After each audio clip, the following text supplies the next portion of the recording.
আমার নাম হচ্ছে রাহুল চৌধুরী। আমি মালদা কলেজের স্টুডেন্ট। তো আমাদের এই যে বাড়ির চারপাশে কত প্লাস্টিক দূষণ হচ্ছে, তাই প্লাস্টিকের হাত থেকে রক্ষা করার জন্য আমাদের এই ইকোব্রিক্সটা তৈরি করা। তো আসুক আমরা ইকোব্রিক্সটা তৈরি করি। ইকোব্রিক্স তৈরি করার জন্য একটা বোতল এবং কিছু বাড়ির চারপাশে ফেঁকে দেওয়া প্লাস্টিক লাগবে, তারপর একটি লাঠি। তো আসো চলো আমরা ইকোব্রিক্সটা তৈরি করি।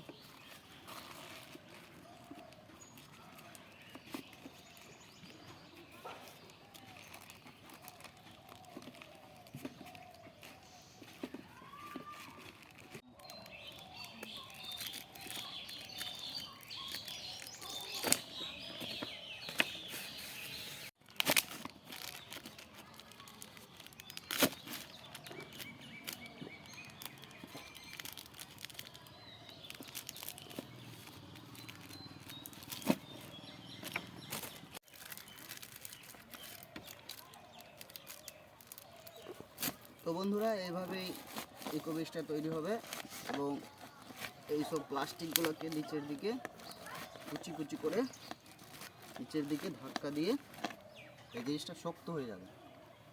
তো এইভাবে ইকোব্রিক্সটা ক্রিয়েট করা যাবে। তো বন্ধুরা, আপনারাও চেষ্টা করেন ইকোব্রিক্সটা তৈরি করা আর পরিবেশটাকে রক্ষা করো প্লাস্টিকের হাত থেকে। নমস্কার।